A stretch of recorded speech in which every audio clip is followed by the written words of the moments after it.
Hi guys, welcome you all at EMC IQ. Today we are going to learn tense.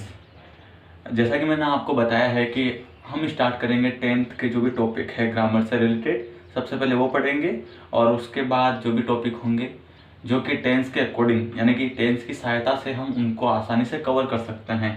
तो starting में हम tense पढ़ने वाले हैं क्योंकि tense is the biggest part of the whole book and whole paper.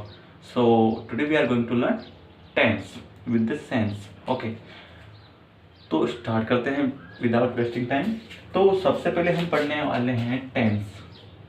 ठीक है, tense जो कि हमारे लिए सबसे पहले बेनिफिशियल रहेंगे, tense with the sense. Okay, आप सभी को पता है टेंस को आपको पढ़ने में काफ़ी समय लगता है, लेकिन यहाँ पर समय नहीं, थोड़ा सा मतलब टाइम देना होगा। आई मीन कम से कम 1 से 2 घंटे देने होंगे पूरा टेंस क्लियर करने के लिए। ठीक है, और इसके लिए हमें अलग से रटने की कोई ज़रूरत नहीं होगी। टेंस विद द सेंस मैंने इसका नाम इसलिए दिया है क्योंकि हम इसको रटने वाले नहीं, समझने वाले हैं। और अगर आप समझ गए तो टेंस कुछ भी नहीं है। जैसा कि मैंने आपको पहले इंट्रोडक्शन में भी बताया था कि tense is the biggest part of the video and biggest part of the your whole paper. So let get started, है ना। तो सबसे पहले हम पढ़ेंगे do, does and did and will. देखो, डू, डज, डिड, विल आपने ऑब्वियसली सुना ही होगा। ठीक है, डू डज का मतलब होता है ती है, ऑब्वियसली हमने सुना ही होगा। डिड का मतलब किया, है ना, जो भी रिसेंटली किया है। जिस डिड का इस्तेमाल हमेशा रिसेंटली वर्क के लिए यूज होता है। एक ही जगह डिड का इस्तेमाल होता है जो कि रिसेंटली वर्क किया है। जैसा कि मैंने ये लिखा, मैं क्या बोलूँगा, आई रोट। तो रोट क्या है, राइट की सेकंड फॉर्म। क्लियर, ठीक है। विल जो हम करने वाले हैं, that would be A plan, कि हमें एक प्लान करना है कि हम पूरा डू डज डिड पढ़ेंगे। तो we will learn simple tense. ठीक है, डू और डज का जो मेन फैक्टर होता है वो क्या होता है। ठीक है, डू और डज जो पर्सनली यूज होता है हमारे प्रेजेंट के लिए। ठीक है, डू और डज। और सबसे एक अच्छा फैक्टर है ग्रामर का, इंग्लिश का, कि हम सबसे पहले प्रेजेंट पढ़ते हैं। क्यों पढ़ते हैं, जो बीता हुआ उसे पहले पढ़ो ना, नहीं, लेकिन हम पढ़ते हैं पहले प्रेजेंट, क्योंकि हमारा जो नियम है अकॉर्डिंग टू यूनिवर्स कि हमें पहले प्रेजेंट पता होना चाहिए कि हम अभी जी कैसे रहे हैं। जिया कैसे वो छोड़ो, जिएंगे कैसे वो छोड़ो, जी कैसे रहे हैं उसे सुधारेंगे तो पास्ट भी सुधर जाएगा, फ्यूचर भी सुधर जाएगा। ठीक है, इसीलिए हमें प्रेजेंट पहले पढ़ना होता है। तो आप डू डज पढ़ लो, डिड और विल ऑटोमेटिक समझ में आ जाएगा। क्लियर, ठीक है। जो बेसिकली डू होता है वो होता है प्लूरल। प्लूरल आप सभी को पता ही होगा, यानी कि एक से अधिक। प्लूरल उनके लिए होता है जिसमें आते हैं they, we, I and you. Okay, इनका अरेंजमेंट कैसे भी हो सकता है, वैसे हम ऐसे लिखते हैं आई, वी, यू, दे। ठीक है, एंड डज का इस्तेमाल होता है सिंगुलर के लिए। ठीक है, सिंगुलर मीन्स सिंगल वे। ठीक है, इसके लिए हो जाएगा he and she and it and name. ठीक है, सिंगल नेम। यहाँ पर अगर डबल नेम होता है, नेम प्लस नेम, तो वो प्लूरल यानी कि डू के लिए इस्तेमाल होता है। और डिड का मतलब होता है जो कि हमने रिसेंटली भी किया है, यानी कि हमने रिसेंटली इनको लिखा है, तो उस चीज़ को डिस्क्राइब करने के लिए डिड का इस्तेमाल करते हैं, यानी कि मैंने ये किया। ठीक है, तो उसके लिए। और डिड के लिए सभी ऑल सब्जेक्ट आप लगा सकते हो, जैसे कि सिंगुलर और प्लूरल। यहाँ पर कोई भी नेम है, दुनिया का कोई भी नाम हो, कोई भी सब्जेक्ट हो, डिड के लिए सभी एप्लीकेबल है। जैसे मैं आई लगाऊंगा तो आई बेसिकली हम डू के लिए यूज़ करते हैं, लेकिन डिड के लिए आई भी लग सकता है, ही भी लग सकता है। Singular plural both are used for did. Will be same, all subject यहाँ पर एप्लीकेबल हैं। ठीक है, ये चीज़ तो क्लियर होगी कि डू डज क्या होता है। अब हम पढ़ने वाले हैं डू और डज। ठीक है, छोटी सी चीज़ आपको पता चल गई है। ठीक है, अब हम डू और डज को यूज़ क्यों करते हैं। ठीक है, पहली चीज़ तो ये हो गई कि यूज़ क्यों करते हैं। देखो, डू और डज की खासियत क्या है, और आपको पता है ये होता है सिंगुलर के लिए और ये होता है प्लूरल के लिए। ठीक है, ये क्लियर हो गया। और इनका यूज़ हम क्यों करते हैं ये चीज़ आपको पता होनी चाहिए। इनको यूज़ इसलिए करते हैं कि अगर हमें लैक ऑफ नॉलेज है, ठीक है, क्या है, lack of knowledge. Second one, highlight, ठीक है। एंड थर्ड क्या हो गया कि हेल्पिंग वर्ब है तो इसका यूज करना भी कहीं ना कहीं बनता है। देखो, डू और डज हेल्पिंग वर्ब है, आप सभी को पता ही है। और साथ में लैक ऑफ नॉलेज, अगर आपको नॉलेज नहीं है कि सिंगुलर के लिए क्या लगता है, प्लूरल के लिए क्या लगता है, जो एक मेन वर्ब होती है, एक्शन वर्ड है ना, रन यानी कि दौड़ना, ठीक है। तो क्या सिंगुलर के लिए भी हम रन ही लगाएंगे? नहीं, रन्स लगाते हैं, आप सभी को पता है सिंगुलर के लिए रन्स, ठीक है।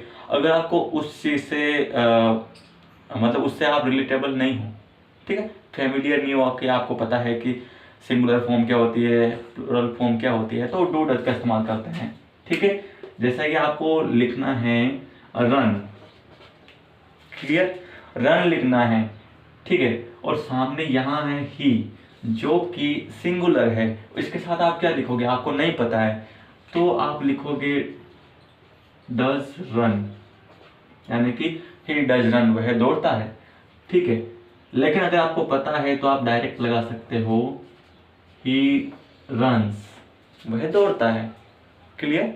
तो पहली चीज तो लैक ऑफ नॉलेज हो गया। सेकंड हो गया हाईलाइट। हाईलाइट का मतलब क्या हुआ कि आप किसी को एम्फेसाइज करना चाहते हो, उस चीज को बताना चाहते हो, नहीं मैं ये करता हूँ। जैसे कि मैं पढ़ाता हूँ, आप सभी को पता है, क्योंकि मैं आप सभी को पता है, आपसे जुड़ा हुआ हूँ। वही चीज मैं किसी और के बारे में बता रहा हूँ कि राहुल है वो पढ़ाता है, आपको यकीन नहीं हो रहा है, मैं बोल रहा हूँ अरे राहुल पढ़ाता है, यकीन करो। ऐसा हम किसी को यकीन दिलाने की कोशिश करते हैं तो हम क्या बोलेंगे, राहुल टीच। अगर आपको विश्वास नहीं हो रहा है, राहुल टीचेस, अगर आपको विश्वास नहीं हो रहा है तो मैं क्या बोलूँगा, Rahul does teach, Rahul does teach. तो ये क्या हो रहा है, मैं आपको हाईलाइट करके बता रहा हूँ, मैं अपने मतलब एक्सप्रेशन के थ्रू आपको बता रहा हूँ, नहीं वो पढ़ाता है, समझो, ठीक है। तो वो हाईलाइट करने वाली चीज़ होगी। थर्ड हेल्पिंग वर्ब है। हेल्पिंग वर्ब का मतलब क्या होता है, जो हमें हेल्प करे कि जो चीज़ हम बता रहे हैं वो कब की है ना। मैं बता रहा हूँ कि वो पढ़ाता है, यानी कि वो अभी मतलब करंट में पढ़ाता है वो, ठीक है, समझ में आया, ओके। तो डू और डज का इस्तेमाल ऐसे करते हैं, ठीक है। अब हम आते हैं इससे रिलेटेड सेंटेंस किस प्रकार बनते हैं, ठीक है, हम वही बनाएंगे, ठीक है। अगर मुझे लिखना है सी डज लुक गुड और प्रीटी, है ना,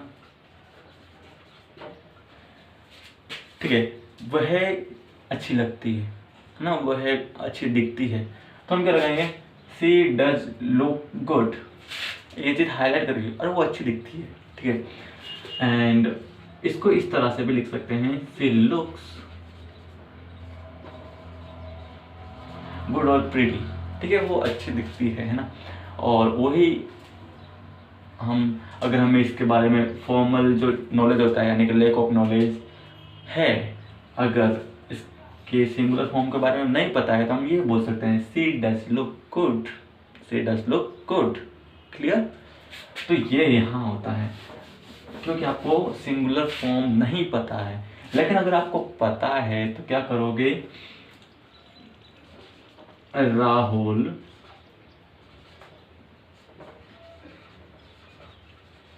टीचेस, ओके, यहाँ देखिए ये टीचेस लिखा हुआ है, लास्ट में ई एस आ रहा है।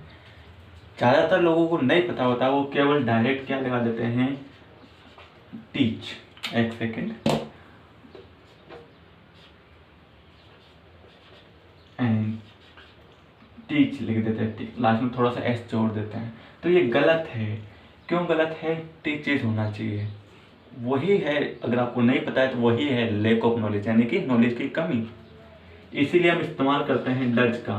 तो यहाँ अगर हमें नॉलेज नहीं है तो हम क्या करेंगे, राहुल डज टीच, ठीक है।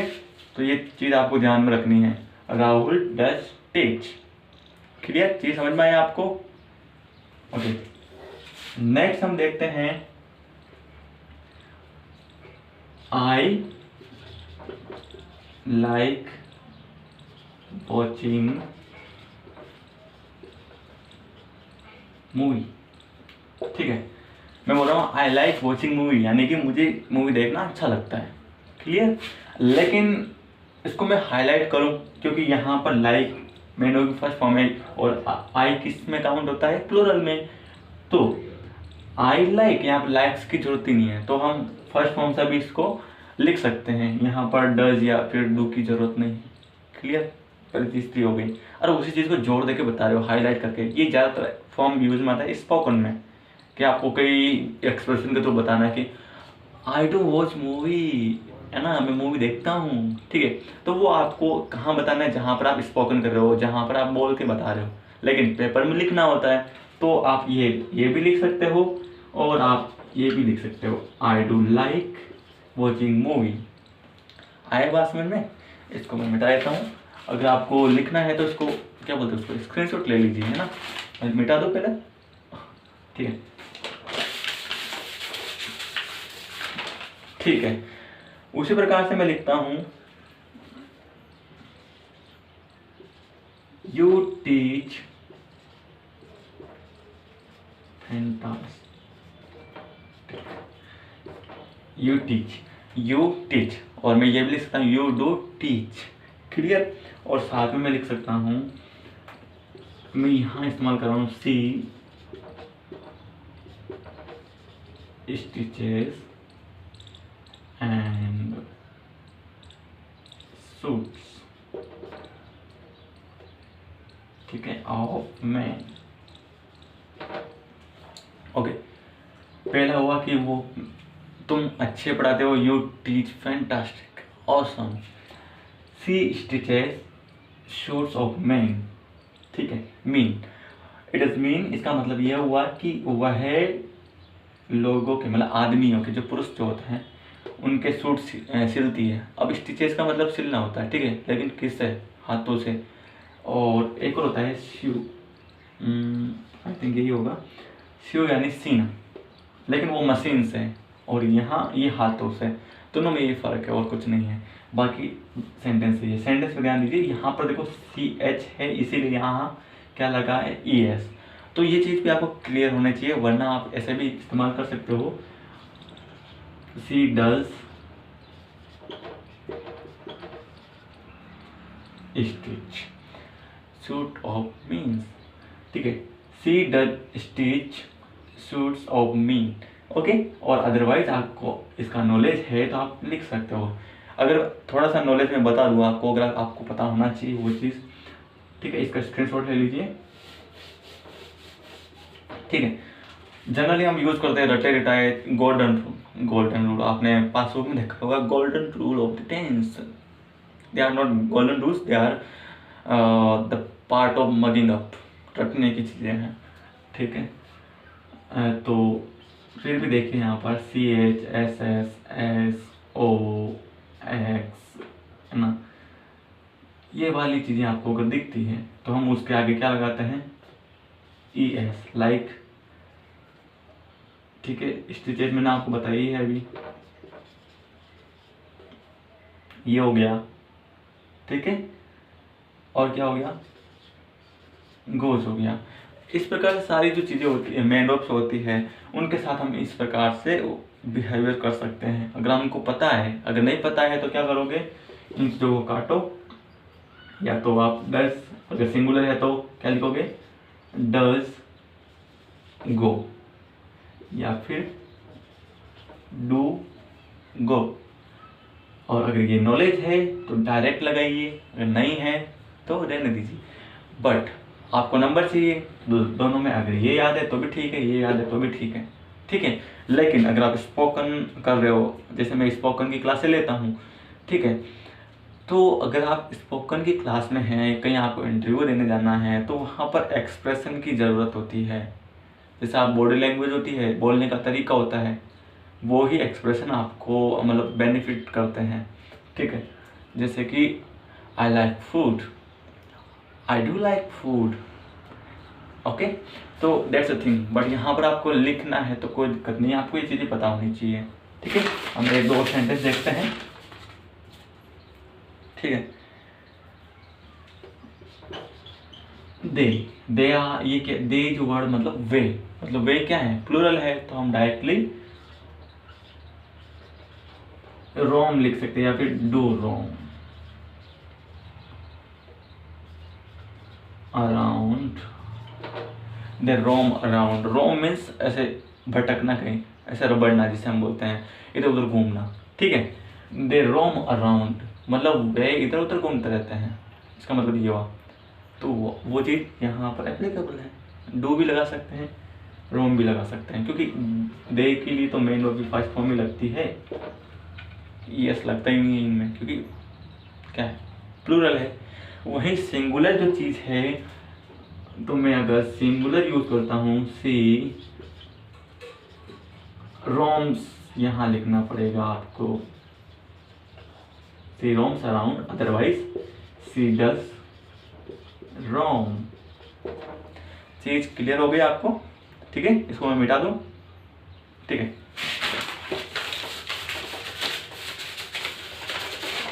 अब मैं आपको बताता हूँ कॉन्सेप्ट किसका, डिड का।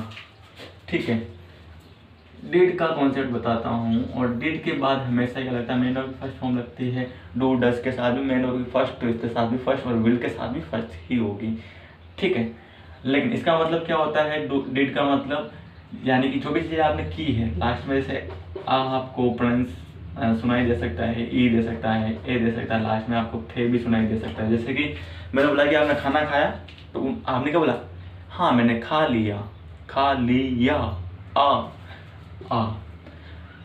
मैं नहीं गई थी वहाँ, मैं नहीं गई, मैं वहाँ नहीं गई, नहीं गई, ई। वे चले गए, वे तो चले गए, है ना, चले गए, चले गए। ठीक है, और लास्ट में अगर थे भी सुनाई देता तो भी कंफ्यूज नहीं होना है कि मैं वहाँ चली गई थी और मैंने खाना खा लिया था, है ना, मुझे आवाज़ सुनाई दी थी, और वे आए थे। ठीक है, ये चीज़ आपको पीछे उसका प्रोनाउंसिएशन सुनाई दे सकता है, तो उसके साथ हम डिड का इस्तेमाल करते हैं। ये रिसेंटली हुआ, जैसे कि हमने डू डस पढ़ा था, अभी पढ़ा था ना, तो मैं हम बोल सकते हैं डिड का इस्तेमाल, we did learn do does. ठीक है, तो डिड का इस्तेमाल भी सेम, कि अगर आपको सेकंड फॉर्म नहीं पता है मेन वर्ब की, है ना, तो या तो आप did main plus main verb की वन फॉर्म फर्स्ट फॉर्म लगाओ, और या फिर आप मेन वर्ब की डायरेक्टली सेकंड फॉर्म यूज करो। ठीक है, ठीक है, और ये वही चीज़ है कि आपको लैक ऑफ नॉलेज है। ठीक है, सेकंड चीज आपको हाईलाइट करना है, और थर्ड चीज हेल्पिंग वर्ब है। ठीक है, इसको यूज करना ही होता है, कभी ना कभी तो जरूरत होती है चीज को बताने के लिए। ठीक है, लैक ऑफ नॉलेज में क्या हो गया, देखो अगर आपको चीजें नहीं पता होती है, जैसे कि हाइड, हाइड इसकी सेकंड फॉर्म क्या होती है, कोई बता सकता है? ठीक है, इसकी सेकंड फॉर्म होती है हिड, जो आप सोच भी नहीं सकते हो। अगर आपको पता है तो बेनिफिशियल है, आसानी से सीख सकते हो। अगर आपको नहीं पता है तो यही चीज़ है कि हम डिड का इस्तेमाल करते हैं, आप ही के लिए है। अगर आपको नहीं पता है तो थर्ड फॉर्म तो सभी को पता है, ये वाली चीज़ अभी यहाँ यूज़ नहीं आने वाली है, ये सेकंड फॉर्म का यूज़ होता है।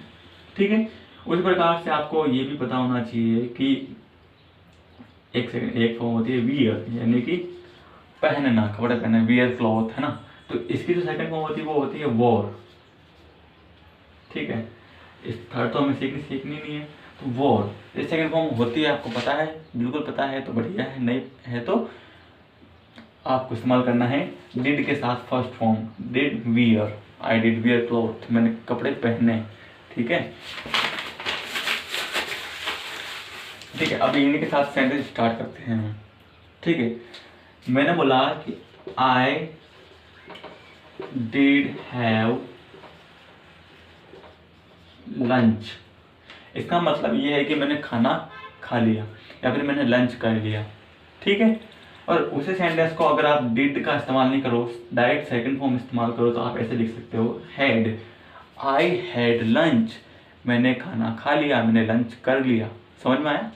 ठीक ठीक है, तो दोनों तरीके हैं, या तो डिड हैव का इस्तेमाल करें या फिर हैड का इस्तेमाल करें। उसी प्रकार से हाईलाइट करना है तो आप क्या बोलोगे, I did have food, I did have lunch, मैंने खाना खा लिया। ठीक है, अभी आप खाओ, बाद में मैं खा लूँ, और जब ज़रूरत होगी तो अभी मैंने खा लिया है। ठीक है, तो वो चीज़ आप इस्तेमाल कर सकते हो। और नेक्स्ट इसी प्रकार से मैं बताता हूँ आपको। ठीक है, मैं बोलता हूँ you did go to shopping mall, you did go to shopping mall, आप शॉपिंग मॉल गए। क्लियर, यू डिड गो, अगर आपको पता है सेकंड फॉर्म तो आप लगाओगे you went to shopping mall, went to shopping mall. Clear, ठीक है।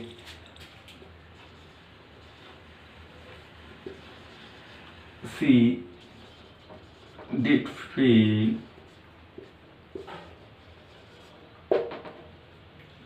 फील बैड, फील बैड मतलब अच्छा नहीं लगना, तो सी डिड फील बैड, उससे बुरा फील हुआ या फिर अच्छा फील नहीं हुआ। ठीक है, बैड मीन्स बुरा, तो सी डिड फील बैड, उसको फील क्या हुआ, बैड हुआ। ठीक है, एंड वही डिड का इस्तेमाल ना करें तो हम क्या बोलेंगे, फेल्ट, जो कि फील की सेकंड फॉर्म है। सी फेल्ट बैड, सी फेल्ट बैड। क्लियर, ये चीज मैंने क्लियर कर दिया आपके सामने। उसी को हम आगे देखते हैं, विल सीखते हैं। ठीक है,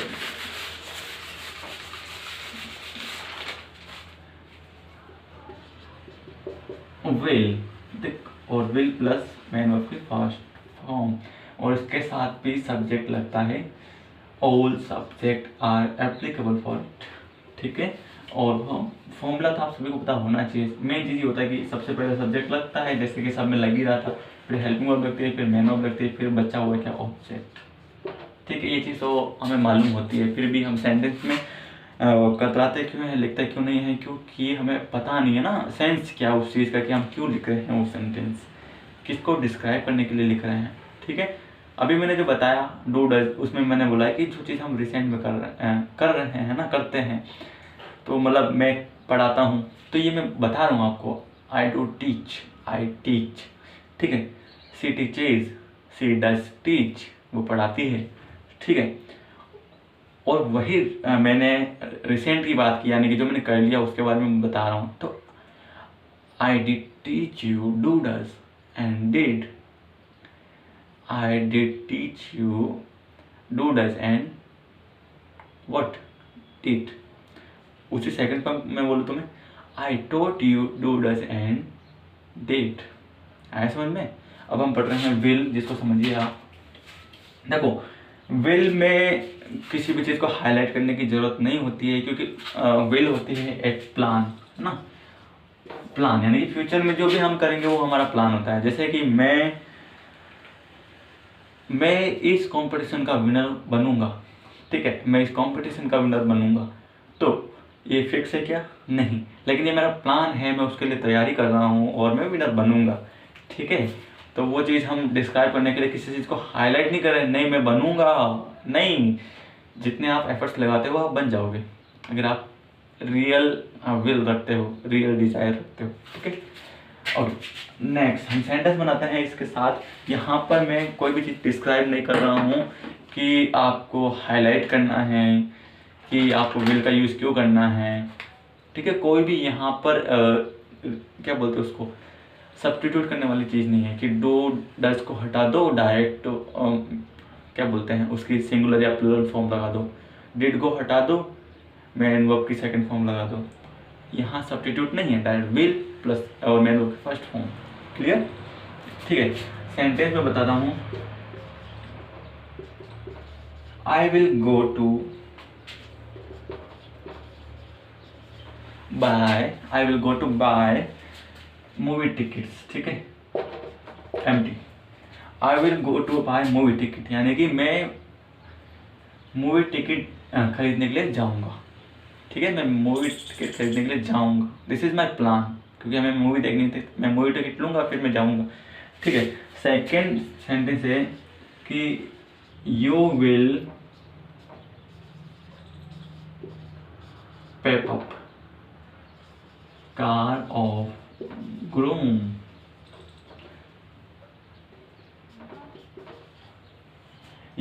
you will pep up the car of groom. ठीक है, पेप अप का मतलब होता है सजाना। ठीक है, पेप अप मीन्स क्या होता है? सजाना। मतलब तुम दूल्हे की कार सजाओगे, तुम दूल्हे की कार सजाओगे। This mean you will pep up the car of groom. Okay, next हम देखते हैं she will endeavour to figure out dream. She will endeavour to figure out dream. इसका मतलब क्या हुआ कि वह अपने ड्रीम को फिगर आउट यानी कि सर्च करने की कोशिश करेगी। कोशिश करना यानी या तो ट्राई करना या फिर एंडेवर करना। एंडेवर मतलब थोड़ा सा ज़्यादा उसमें मतलब पावर लगा देना, और फिगर आउट यानी कि ढूंढना। सर्च आउट भी बोल सकते हैं, गूगल भी बोल सकते हैं। ठीक है, नेक्स्ट हम लिखते हैं they will mislead you, but I hope you will focus on your job. Okay. They will mislead you, मतलब मिसलीड का मतलब होता है मिसगाइड करना, गाइड गलत तरह से करना। ठीक है, mislead you, but I hope means मैं आशा करता हूँ, you will focus on your job, कि तुम अपने जॉब पर फोकस करोगे, उस पर ध्यान दोगे, ना कि मिसलीड हो जाओगे, जो वो कहेंगे वो करोगे। ठीक है, लोग कुछ भी कहेंगे लेकिन तुम अपने किस पे, जॉब पर फोकस करोगे। क्यों करोगे? क्योंकि यू हैव टू, मतलब आपको अपना वर्क करना है, आपको अपना सपना बनाना है, तो मिसलीड नहीं होना है, मतलब चंगुल में नहीं फंसना है, लोगों की बातों में नहीं आना है। ठीक है, and another sentence is Anu will believe on या फिर in old hands. Anu will believe on, देखो यहाँ पर एक सेमिनार है जहाँ पर जॉब इनवाइट किए जा रहे हैं ना, और जॉब इनवाइट कौन करता है? जिसको जॉब की जिसको एम्प्लॉयज़ की ज़रूरत होती है। ठीक है, और यहाँ पर बिलीव, अनु विल, अनु कोई भी बॉस हो सकती है या फिर मैनेजर हो सकता है, तो अनु विल बिलीव ऑन या फिर इन ओल्ड हैंड्स, मतलब अनु उन लोगों पर विश्वास करेंगे जिनके ओल्ड हैंड्स होंगे। इसका मतलब पुराने हाथ नहीं, जिनके हाथों में एक्सपीरियंस है, स्किल्ड है पर्टिकुलर जॉब को लेकर। ठीक है, तो वो एक्सपीरियंस या फिर स्किल्ड लोगों पर ही बिलीव करेगी। आया समझ में? तो ये था विल से related. I will go to buy empty, मतलब मूवी टिकट मैं खरीदूंगा। And you will pep up the car of groom, तुम दूल्हे की कार सजाओगे। She will endeavour to figure out dream, वह अपने ड्रीम को ढूंढने के लिए मेहनत करेगी या फिर प्रयास करेगी। दे विल मिसलीड यू, वो तुम्हें मिसलीड करेंगे या मिसगाइड करेंगे। बट आई होप, मैं आशा करता हूँ, you will focus on your job, तुम अपने जॉब पर फोकस करोगे। Anu will believe on in old hand, मतलब अनु उन लोगों पर विश्वास करेगी जॉब देने के लिए जो कि स्किल्ड होंगे, एक्सपीरियंस्ड होंगे। ठीक है, तो ये हमने पार्ट पढ़े हैं do, does, did and will, जिसमें हमने देखा है कि जो भी चीज़ करेंटली होती है उस पर हम, जो भी चीज़ करेंटली होती है, ठीक है, जो मैं करता हूँ, जो मैं बताता हूँ, मैं जो खेलता हूँ, मैं कूदता हूँ, उनको मैं ऐसे डिस्क्राइब कर रहा हूँ कि मैं खाना खाता हूँ, है ना। एक छोटी सी पर्टिकुलर बात है जो हम रेगुलर करते हैं, तो उस चीज़ को डिस्क्राइब करने के लिए आप क्या करोगे? Use do does. I eat food, I do eat food. You watch my video, you do watch my video. You follow your rule, you do follow your rule. तुम अपने रूल फॉलो करते हो। ठीक है, उसी प्रकार से मैंने बोला कि रिसेंटली जो भी हुआ है, हमने डू, डज, डिड और विल पढ़ा, है ना। तो सेकंड फॉर्म लिखेंगे कि we did learn, do, does, did and will. Clear. और हम ये भी बोल सकते हैं वी डिड लर्न या वी लर्नड, या तो डायरेक्ट सेकंड फॉर्म यूज करो या फिर वी डिड लर्न। ओके। और कोई भी प्लान है जिसको हम बता रहे हैं कि मैं वो करूँगा, मैं वहाँ जाऊँगा, मैं फ्यूचर में कुछ बनूंगा, तो I will become something in future, तो उसको विल से डिस्क्राइब करेंगे। तो ये चीज़ क्या हो गई, जैसे हम डिस्क्राइब करते हैं, मैं ये करता हूँ, बताने वाली चीज़ हो गई जो हम कर रहे हैं, जैसे मैं आपको पढ़ा रहा हूँ, आई एम टीचिंग यू, ये है कंटिन्यूस वाली चीज़ जो चल रही है। ठीक है। जो हम सिंपल सा रेगुलर लाइफ में करते हैं, डेली लाइफ में करते हैं, उनके लिए हम इस्तेमाल करते हैं डू, डज, और रिसेंटली में डिड, और प्लान के लिए जो भी हम करेंगे उसके लिए विल, जो कि कांस्टेंट रहती है। समझे आप? ठीक है। तो मिलते हैं 10 सेकंड के ब्रेक के बाद।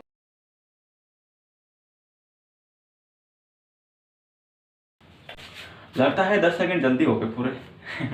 कोई नहीं, ठीक है। ये चीज़ हमने डिस्क्राइब की थी, अभी आप सभी को पता चला है। लेकिन अब हम सीखने जा रहे हैं क्या, कि अगर हम बताते हैं कि हम ये नहीं करते हैं, है ना, और वो नहीं करता है, तो यहाँ पर आपको हेल्पिंग वर्ब जो होती है वही आपको याद रखनी है। याद नहीं रखनी है, समझना है उस चीज़ को। और दूसरी चीज़ हो गई कि हमें मेन वर्ब की कोई भी दिक्कत नहीं होगी, यानी कि जो भी एक्शन वर्ड होता है, रन, ईट, है ना, तो इनकी कोई भी आपको मतलब उसमें प्रॉब्लम नहीं आने वाली है। ठीक है। पहली चीज़ ये देख लीजिए कि हम क्या डिस्क्राइब करने वाले हैं। ठीक है। आपको ये थोड़ा सा दिखाई दे रहा होगा, मेरी साइज खत्म हो गई, कोई दिक्कत नहीं है। डू, डज, अरे 10 मिनट के ब्रेक में क्या साइज बढ़ता है ना, और डिड और विल, बस इनके आगे क्या लिख लो, नॉट, नॉट, नॉट। ठीक है। अगर इनको जोड़ते हैं तो क्या बनता है, अगर डू नॉट को जोड़ते हैं तो बनता है डोंट, जो हम बोलते हैं, और डज नॉट को जोड़ते हैं तो बनता है डजंट। ठीक है। और डिड को जोड़ते हैं नॉट के साथ तो बनता है डिंट, डिडंट नहीं, डिंट। और विल नॉट को जोड़ते हैं तो बनता है विल नॉट, तो वो हो जाता है वॉन्ट, वॉन्ट। ठीक है। क्या बनता है, डू का डजंट, ऐसा डू का डोंट, डज का डजंट, डिड का डिंट, और विल का वॉन्ट। अब मैं ये बता रहा हूँ कि मैं स्मोक नहीं करता हूँ, तो मैं क्या बोलूँगा, आई डोंट स्मोक, क्योंकि आई के साथ क्या लगता है, डू, आप सभी को पता ही है। और स्मोक है फर्स्ट फॉर्म, ये हमेशा फर्स्ट फॉर्म रहेगी डू और डज के बाद में। ठीक है। और वह मेरी बात नहीं मानती है, ठीक है, या फिर वो मेरी आज्ञा का पालन नहीं करती है, तो मैं क्या लगाऊंगा, सी does not obey my order, she does not obey me, ये भी बोल सकते हैं, या फिर सी डजंट ओबे मी। क्लियर। तो ये चीज़ क्लियर हो गई है। और उसी चीज़ के बारे में मैं बताऊं डिड को लेकर, जैसे कि आपने कुछ काम किया है, बहुत अच्छा किया है, लेकिन घर में क्या हो गया, थोड़ा सा बखेड़ा हो गया, ठीक है, लड़ाई हो गई थोड़ी बहुत, तो पापा ने बोला कि तूने ही कुछ किया होगा, तो आप क्या बोलोगे, नहीं मैंने नहीं किया। तो आप डिड नॉट का यूज़ कैसे करोगे, तो आप क्या बोलोगे, I did not do this thing, I did not do this thing, मैंने नहीं किया, मैंने ये नहीं किया। ठीक है। आप ये भी बोल सकते हो, I didn't do this thing, I didn't do this thing. ठीक है। मैं मार्केट नहीं गया, आई डिडंट गो मार्केट, या फिर I did not go market. Clear. उसी प्रकार से आप फ्यूचर में क्या नहीं करने वाले हो, जो जैसे कि आपको कोई बैड हैबिट थी, ठीक है, जैसे कि आप क्या करते थे कि मतलब समय पर नहीं उठते थे, लेकिन आपको पता चला कि अगर सपनों को पूरा करना है तो आपको मेहनत करनी होगी, सुबह जल्दी उठना पड़ेगा, ठीक है, लेकिन पता कब चला, आज तो ये सारा मतलब कल उठेंगे बोलते रह जाएंगे, लेकिन कल नहीं उठेंगे, लेकिन उस धीरे धीरे उठेंगे ना, तो फ्यूचर में तो हम जरूर उठेंगे, क्योंकि हमारे पास डिजायर है, जीने की आशा है। ठीक है। तो मैं क्या बोलूँगा, I will wake up early in the morning, I will wake up early in the morning. या फिर अगर मैं सुबह लेट नहीं उठूँगा, तो हम यहाँ पर विल नॉट की बात करें तो मैं सुबह जल्दी नहीं उठूँगा, तो इसका मतलब क्या होगा कि I will not wake up early in the morning, या फिर I want wake up early in the morning. आया समझ में आपको? तो इन सभी को हम बोलते हैं नेगेटिव सेंटेंसेस। ओके, और उसी प्रकार से इनके क्वेश्चन टैग कैसे बनते हैं ये ध्यान रखिए। क्वेश्चन टैग का मतलब ये होता है, या फिर क्वेश्चन फ्रेमिंग कैसे बनती है ये ध्यान रखिए।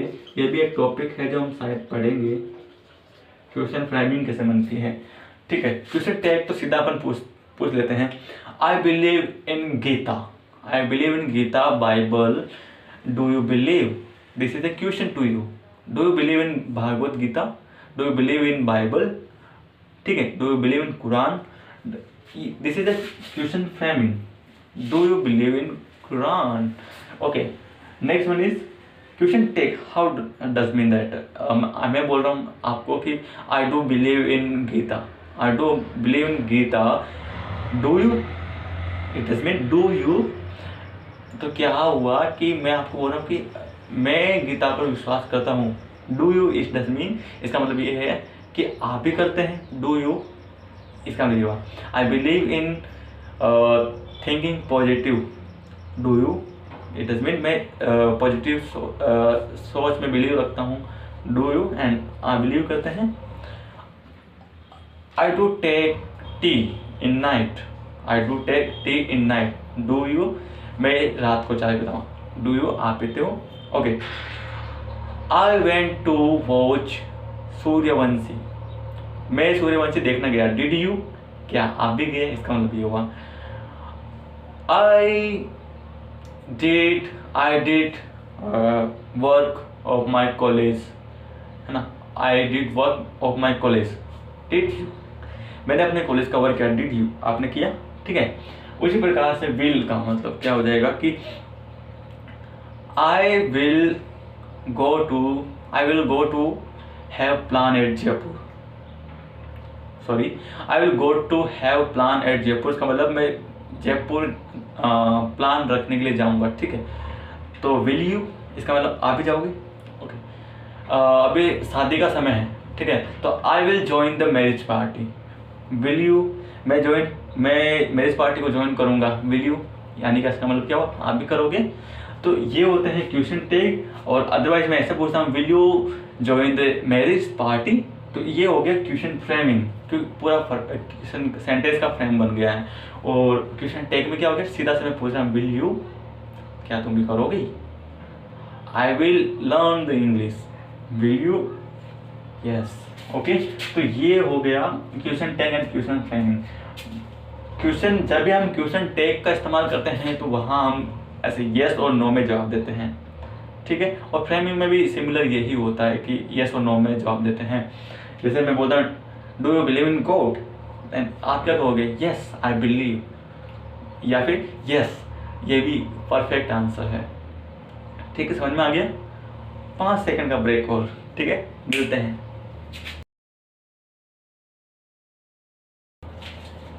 Hi guys, welcome back. अब इस वीडियो में हम तो इसी में है ना।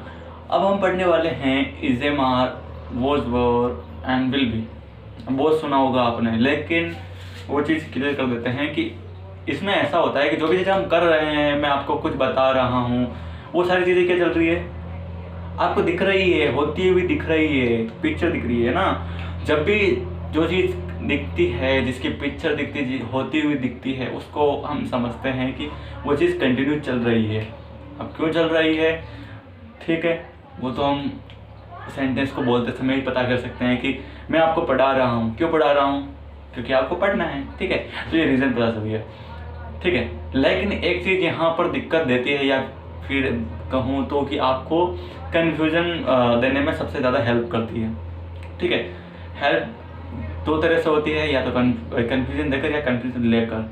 ठीक है, वो मैं क्या कर रहा हूँ, कन्फ्यूज़न लेने आया हूँ और आपको सेंस देने आया हूँ। टेंस तो गया अपना, गया है ना, सेंस देने आया हूँ।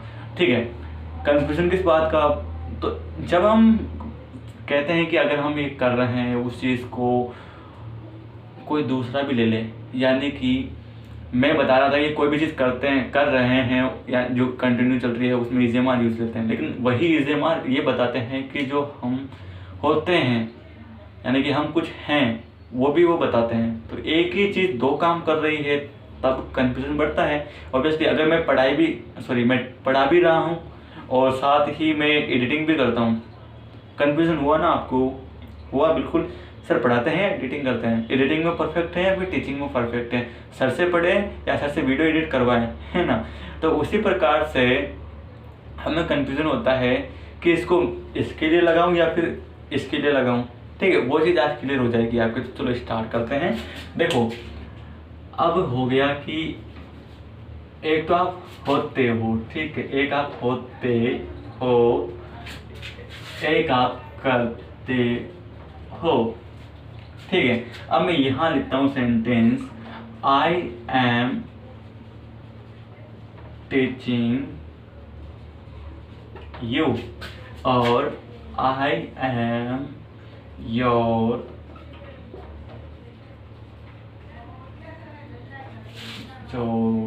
ये हो गया टीचर, ठीक है।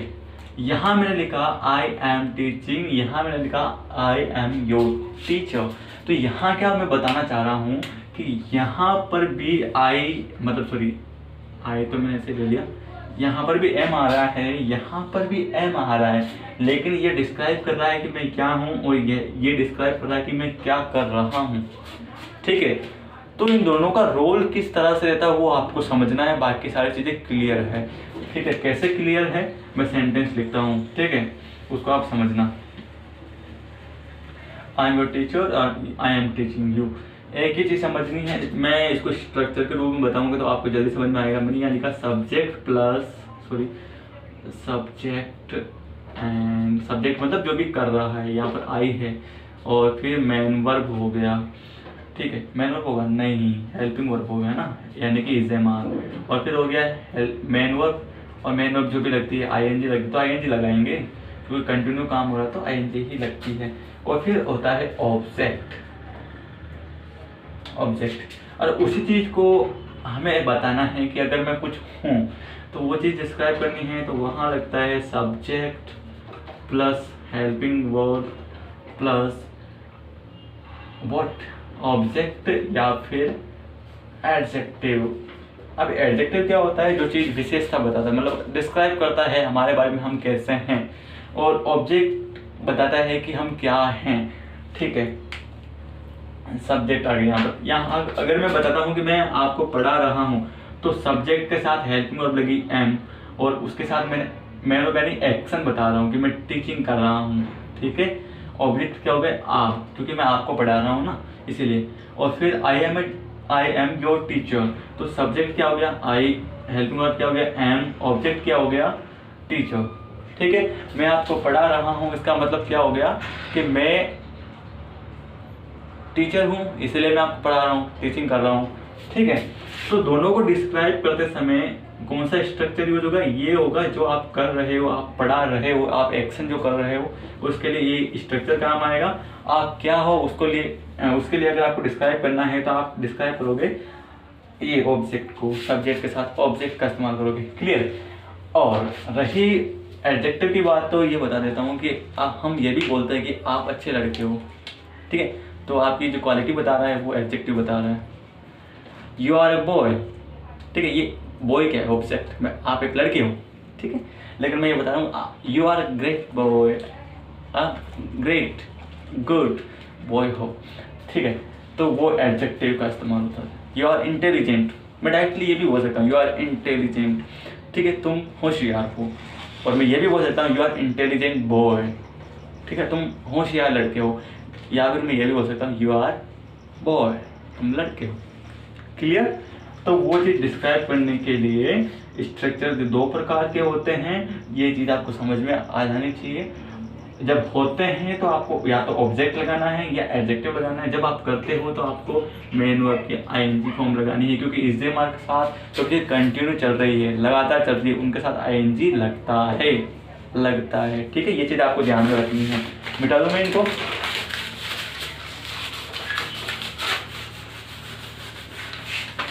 ठीक है, स्ट्रक्चर हम स्टार्ट करते हैं। पहला जो हमारा स्ट्रक्चर रहेगा वो रहेगा इज, एम और आर से रिलेटेड। और इसके लिए मैं डिस्क्राइब कर देता हूँ कि इसके हेल्पिंग वर्ब क्या होती है। सबसे पहले ही हो गया, सी हो गया, इट हो गया, साथ में सिंगल नेम, कोई भी नाम हो सकता है। और एम के लिए हमेशा क्या लगता है, आई, और आर के साथ यू, वी, दे, और double name, name plus name. ठीक है, नेम प्लस नेम, दो नाम हो सकता है। तो ये हो गया स्ट्रक्चर ऑफ इजेमार for making their subject. Subject मतलब क्या होता है, जो करता है। ठीक है, सेंटेंस लिखना स्टार्ट करते हैं। पहला सेंटेंस है आई एम टीचिंग यू, और आई एम योर टीचर। ठीक है, एक सेंटेंस और लिखता हूं मैं, you are great person and you are acting to ignore। ठीक है, एंड और लिखता हूं मैं,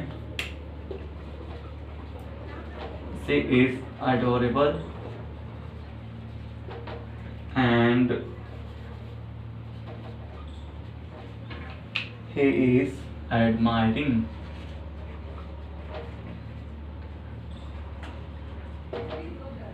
ठीक है, यहाँ समझने का प्रयास करें आप कि मैंने यहाँ लिखा आई एम टीचिंग यू। इसका मतलब मैं क्या बोल रहा हूँ, मैं आपको पढ़ा रहा हूँ। ठीक है, मैं आपको पढ़ा रहा हूँ, I am teaching you. Clear, am के साथ ही इस्तेमाल हो रहा है। ठीक है, उसी के साथ मैं बताता हूँ कि आई एम योर टीचर। तो यहाँ पर भी आई एम ही है, लेकिन यहाँ डिस्क्राइब कर रहा हूँ कि क्या मैं क्या हूँ, मैं आपका टीचर हूँ। ठीक है, तो यहाँ पर हमने एक्शन वाला काम जो हम करते हैं, यहाँ पर जो हम होते हैं वो बताया मैंने। उसी प्रकार से अगला जो सेंटेंस है उसको ध्यान दीजिए कि यहाँ पर मैंने लिखा यू आर ग्रेट पर्सन, तो यहाँ पर भी आर है। सेकंड मैंने लिखा you are acting to ignore, यहाँ पर भी आर है। लेकिन यहाँ मैं बता रहा हूँ कि यू आर ग्रेट पर्सन, ये मैं बता रहा हूँ कि आप क्या हो, और यहाँ मैं बता रहा हूँ कि आप क्या कर रहे हो। You are acting to ignore, आप इग्नोर करने की कोशिश कर रहे हो, एक्टिंग कर रहे हो। ठीक है, तो एक्टिंग कर रहे हो, तो आप कर रहे हो वो बताया मैंने। उसी प्रकार से सेंटेंस देखो, यहाँ पर she is adorable, she is admiring you, यहाँ पर भी इज का इस्तेमाल, यहाँ पर भी इज का इस्तेमाल। लेकिन एडोरेबल क्या है, जो आप हो। शी इज एडोरेबल मतलब वह बहुत प्यारी है, एडोरेबल मीन्स प्यारी, खूबसूरत, जो भी प्रीटी अपन को लगती है। ही इज एडमायरिंग यू, यहाँ पर ही इज एडमायरिंग यू, जो कर रहा है वो बता रहा है। ठीक है, ही इज एडमायरिंग, एडमायर का मतलब होता है प्रशंसा करना। तो ही इज एडमायरिंग यू, वो आपकी प्रशंसा कर रही है या फिर कर रहा है। लड़का है तो कर रहा है, लड़की है तो कर रही है। ठीक है, चीज़ें आपको समझ में आई होगी।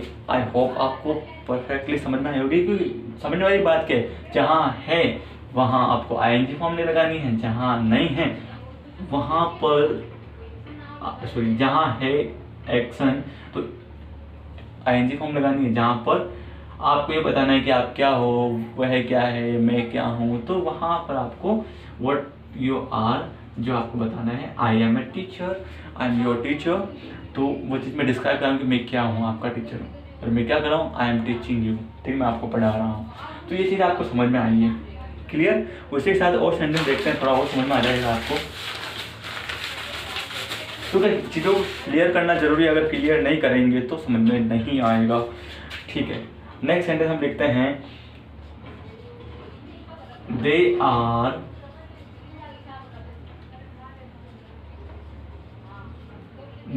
hooligans, okay, and we are understanding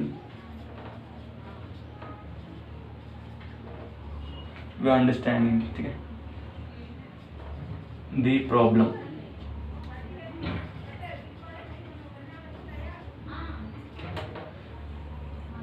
ठीक है, यहाँ मैंने लिखा दे आर होलीगन्स। होलीगन्स का मतलब था गुंडे, होलीगन्स टपोरी, टपोरी जो घूमते फिरते छपरी लोग है ना, दे आर होलीगन्स। इसका मतलब क्या हुआ कि वे कुछ हैं, क्या है वो, होलीगन्स गुंडे हैं। लेकिन अब यहाँ पर हम क्या कर रहे हैं, जो कर रहे हैं वो बता रहा हूँ मैं। तो we are understanding the problem, हम प्रॉब्लम को समझ रहे हैं, ठीक है। तो यहाँ पर हमने जो है वो बताई, वो क्या है, दे आर हुलिगन्स। हम क्या कर रहे हैं, वो हम कर रहे हैं, जो बता रहे हैं वो क्या है, वो हम बता रहे हैं। तो जो इस्तेमाल होता है उससे हम ये भी बता सकते हैं कि हम क्या कर रहे हैं, और इससे हम ये भी बता सकते हैं कि हम क्या हैं। तो परफेक्टली आपको ये समझ में आना चाहिए। क्यों आना चाहिए? क्योंकि आपको अब सेंस पढ़ाया जा रहा है, टेंस नहीं। चीज़ समझ में आई? आपको सेंस पढ़ाया जा रहा है, सेंस यानी कि समझ। आपको समझ बताई जा रही है कि व्हाट इज दिस, ये क्या है, कुछ भी नहीं है। अगर आपको कोई पूछे कि तुम कौन हो, तो आप क्या बताओगे? मैं, जो भी आपका नाम है, जैसे मैं बताऊँ मैं राज हूँ, मैं एक टीचर हूँ, ठीक है। उसी को आपको इंग्लिश में बताना तो क्या बताओगे? I am a teacher, I am Raj, ठीक है। बस नॉर्मल चीज़ है, ठीक है। उसको बस ये नहीं करना है कि कन्फ्यूजन मोड में कि वो क्या होता है, एक्स्ट्रा नहीं सोचना, जिसको बोलते हैं ओवर थिंकिंग। ओवर थिंकिंग अच्छी है बुरी है उसके बारे में डिस्कस कभी करेंगे। करना है तो क्या बोलते हैं उसको, कमेंट बॉक्स में कमेंट करें कि भैया आप इसके बारे में, ओवर थिंकिंग के बारे में डिस्कस करें। उसके लिए एक अलग चैनल है, लेकिन इसी पे कमेंट करें, उस पर हम बनाएंगे वीडियो, ठीक है। नेक्स्ट हम देखने वाले हैं, इसको मैं मिटा देता हूँ, ठीक है। ये हमने सीखा है कि हम क्या हैं और हम क्या करते हैं, ठीक है। और हम क्या थे और क्या करते थे वो हम यहाँ डिस्क्राइब करने वाले हैं। और ये भी चीज़ सीखनी है कि इनके साथ भी हम लगा सकते हैं कि हम क्या होते थे, ठीक है। तो सेम वही है कि इसके साथ आई लगता है, और ही लगता है, सी लगता है, और इट लगता है, ठीक है। बाद में सिंगल नेम लगता है, और इसमें क्या लगता है, यू वी दे, और plus double name. Double name मैंने अभी बताया नहीं, जैसे मैं बता सकता हूँ Rahul and Ramesh are good boy. तो मैंने वो आर क्यों लगाया है, बताओ? आर क्यों लगाया है? आर मैंने इसलिए लगाया है क्योंकि हम दो हो गए हैं, हमने राहुल और रमेश दो हो गए हैं। ऐसे बोलता है कि राहुल इज गुड बॉय, तो इज लगाया हमने। Rahul and Ramesh are good boy, तो दोनों गुड बॉय हैं। तो वही चीज़ है कि दो नेम को डिस्क्राइब करना है, तो प्लूरल होगा। प्लूरल का मतलब बहुवचन। बहुवचन कब स्टार्ट हो जाता है? जब एक से अधिक लोग शामिल है, दो या दो से अधिक लोग ही प्लूरल है, सिंगुलर है, ठीक है। समझ में आया? उसी प्रकार से अब यहाँ सीखने वाले हैं वो जो वर्ब सेंटेंसेस स्टार्ट करते हैं, ठीक है। और इसके भी दोनों ही स्ट्रक्चर रहेंगे। स्ट्रक्चर में इधर लिखा देता हूँ, दिख जाएगा आपको। अगर आप कुछ कर रहे हो और अगर आप कुछ होते हो, इसको हम बी बोलते हैं, जो आप करते हो उसको एक्शन बोलते हैं, ठीक है। तो यहाँ क्या रहेगा? Subject plus helping verb, helping और वर्ब है। इसके साथ क्या लगता है? एंड ऑफ आईएनजी फॉर्म, क्योंकि एक्शन की बात करें बाद में ऑब्जेक्ट, ठीक है। बी की फॉर्म लगाते हैं। बी यानी कि आप होते हो, सब्जेक्ट ही लगेगा प्लस हेल्पिंग वर्ब जो कि वर्ब है, और साथ में लगेगा ऑब्जेक्ट या फिर एडजेक्टिव, ठीक है। जो कि मैंने उसमें बताया वही है, बस कुछ नहीं। एक बार और देख लीजिए। सेंटेंस स्टार्ट करते हैं हम। आई वॉज ड्रेंड, या फिर अगर मैं ये यूज नहीं करता हूँ, कोई और यूज कर सकता हूँ, ठीक है। I was contemplating,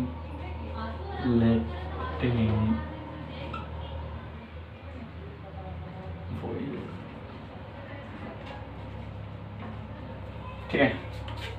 सेंटेंस देखिए, आई वॉज ड्रेंड और बिजी, दोनों का मतलब एक नहीं है। दोनों मैंने इसलिए लगाया क्योंकि ज़्यादातर हम बिजी को यूज़ करते हैं। जैसे कि मैंने आपको बोला कि मैंने आपको कॉल किया लेकिन आपने कॉल ही नहीं उठाया, तो आप क्या बोलोगे? यार मैं बिजी था।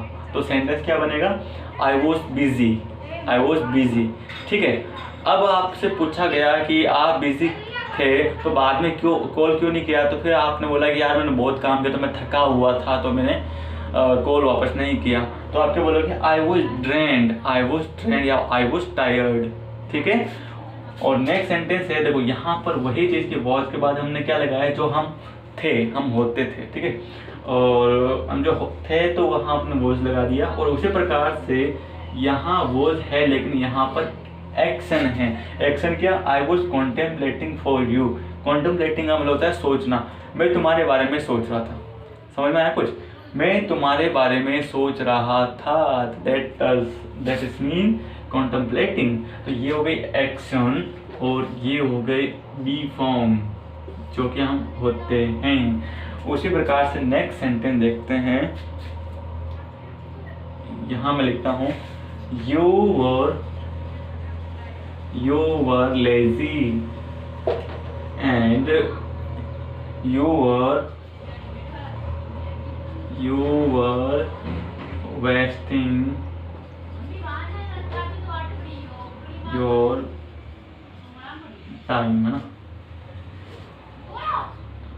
you were wasting your time, you were lazy, इसका मतलब क्या हुआ, तुम आलसी थे। तुम क्या थे भाई, आलसी थे। तो ये हो गया अपना बी फॉर्म, यू वर ही इस्तेमाल हुआ, लेकिन यहाँ पर क्या हो गया, तुम जो थे, लेजी मतलब आलसी, और तुम क्या कर रहे थे, तो वेस्टिंग योर टाइम, तुम अपना टाइम बर्बाद कर रहे थे। यहाँ पर वर ही लगा हुआ है लेकिन यहाँ पर एक्शन वाला फॉर्म है, एक्शन हुआ है। तो you were wasting your time, तुम अपना टाइम बर्बाद कर रहे थे, जो हो रहा था वो बता रहे हैं। और तुम क्या थे, तुम लेजी थे, you were lazy, you were crazy, you were, जैसे कोई पार्टी हुई, हम वहाँ गए तो हमने बोला you were crazy in the party, तुम पार्टी में पागल हो रहे थे। crazy मतलब पागल होना।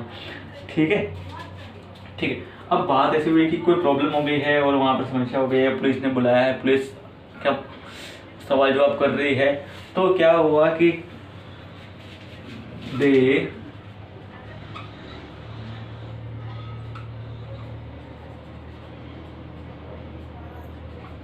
they were guilty का मतलब होता है दोषी, और वर मतलब आपको पता ही था। तो पुलिस ने तहकीकात की तो वो बहुत सारे लोग थे जो वो दोषी निकले, गिल्टी मतलब जिन्होंने अपराध किया है, दिखती बात है। ठीक है, अपराध का मतलब ये नहीं मर्डर करना, अपराध का मतलब होता है किसी के गलत तरीके से हेल्प करना। गुंडे उसके सामने गोली मार के चले गए, उसने बताया ही नहीं, या फिर उनकी हेल्प की कि तुम निकलो मैं ध्यान रखता हूँ, वो चीज़ है। तो अपराध कई तरह के हो सकते हैं भाई साहब, ध्यान रखें उस चीज़ का। और अब एक्शन देखते हैं, we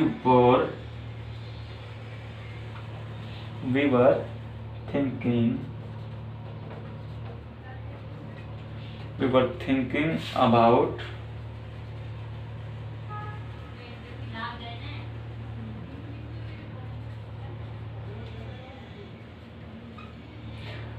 यहाँ लिखा दे वर गिल्टी, इसका मतलब तो बता दिया मैंने आपको। यहाँ पर भी वर ही इस्तेमाल हुआ है, पर थिंकिंग एक्शन के बारे में बताया।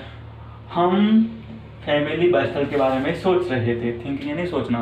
तो बस्टल का मतलब होता है मतलब हलचल मस्ती ना घर में, बस्टल उसको बोलते हैं मसला। ठीक है, तो फैमिली बस्टल हो रही थी तो उसके बारे में सोच रहे थे। We were thinking about family bustle, हम फैमिली बस्टल के बारे में सोच रहे थे। तो ये हुआ कि हमने बताया कि किस प्रकार से जो चीज़ हो रही थी उसको डिस्क्राइब करते हैं, और जो किस प्रकार से हम जो थे उसके बारे में डिस्क्राइब करना होता है। अगर मैं पढ़ने में होशियार नहीं था या मैं पढ़ने में होशियार था तो डिस्क्राइब करूँगा कि I was intelligent in study.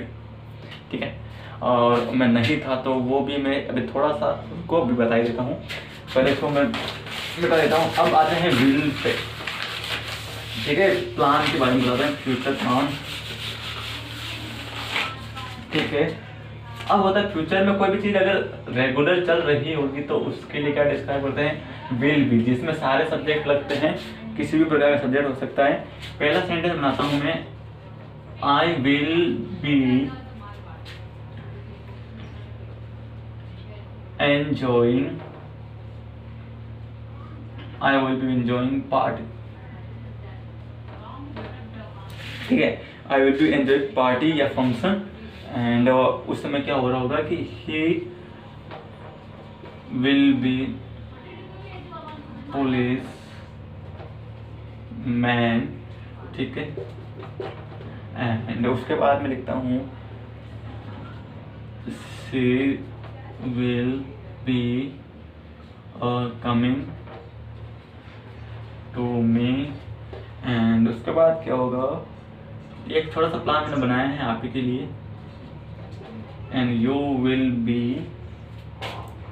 Party organiser,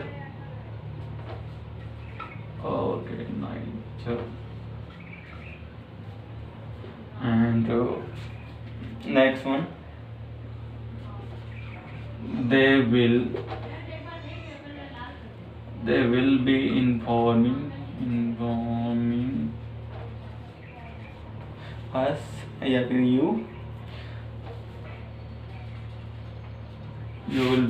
they will be informing you, and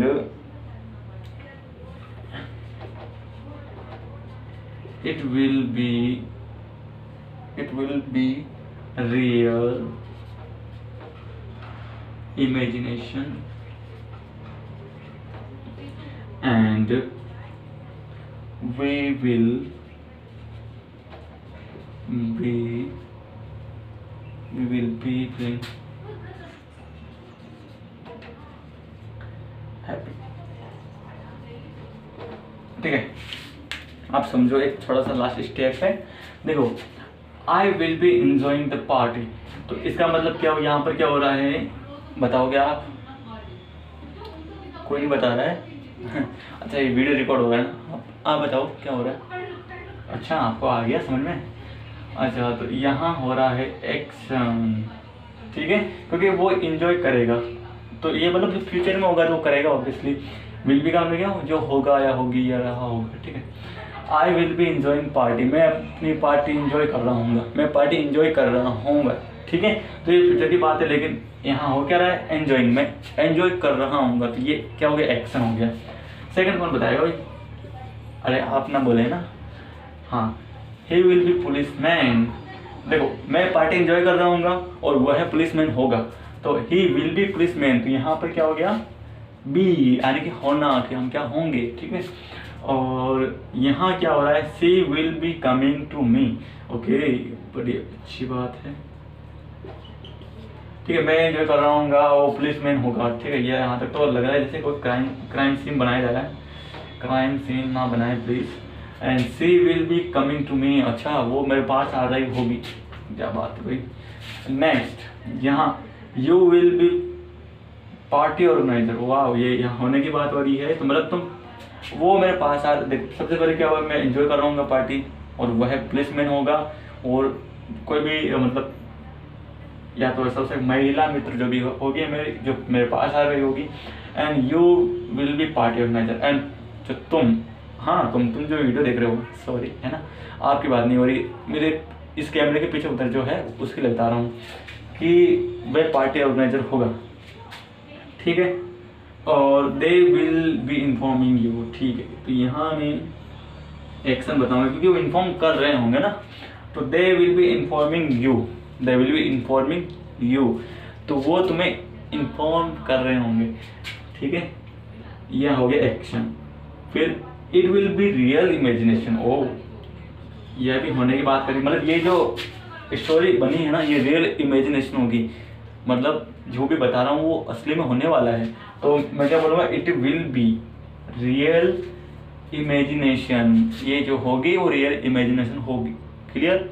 and last में क्या है, एक्शन बता रहा है कि we will be feeling happy, हम अच्छा फील कर रहे होंगे, हैप्पी फील कर रहे होंगे, तो यहाँ पर करने वाली बात हो गई, ठीक है, सभी जगह विल बी लगा है, देखो will be will be will be will be will be will be, लेकिन यहाँ हुई एक्शन की बात, हम इंजॉय करने वाली बात है, यहाँ पर होने वाली बात है, यहाँ पर भी करने वाली बात है, या होने वाली बात है, या करने वाली बात है, या होने वाली बात है, या करने वाली बात है, ठीक है। तो यहाँ पर मैंने डिस्क्राइब कर दिया कि इस एम आर के साथ हम जो चीज़ डिस्क्राइब कर रहे हैं वो किसी चीज़ को करते हुए भी कर सकते हैं, मतलब किसी एक्शन को बताते हुए भी हम उसको डिस्क्राइब कर सकते हैं, और साथ में अगर हम कुछ हैं तो भी उसको डिस्क्राइब करने के लिए कर सकते हैं। I am teaching you because I am a teacher, तो यहाँ पर मैंने डिस्क्राइब किया है कि मैं आपको पढ़ा रहा हूँ क्योंकि बिकॉज मैं आपका टीचर हूँ, because I am a teacher of yours. ठीक है, क्लियर। तो ये हुआ हमारा remark, was and will be. कुछ नहीं, आसान है समझना। और अब मैं इनको मिटा देता हूँ, स्क्रीन प्लीज। ठीक है, मैं मिटा रहा हूँ।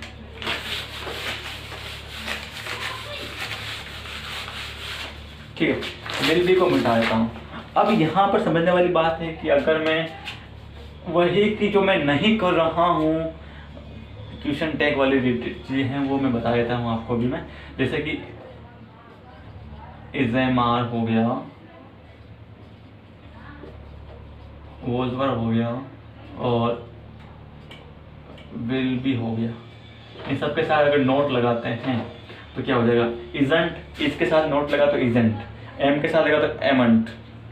अगर बोलने में अच्छा नहीं लगे तो एम नोट, है ना, aren't, are not, was not, wasn't, was not, were not, weren't, तो वर नोट सही है। और विल बी नोट, तो क्या हो जाएगा, अगर इसको हम जोड़ते हैं तो ऐसा हो जाएगा वॉन्ट बी।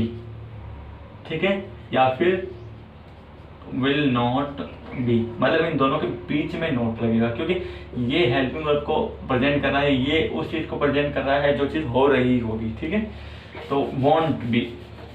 ठीक है, ये चीज़ ध्यान रखिए। अब मैं यहाँ पर कुछ सेंटेंस बना देता हूँ जो कि आपके लिए इंजॉयबल होंगे और चीज़ आपको समझा देंगे। जैसे कि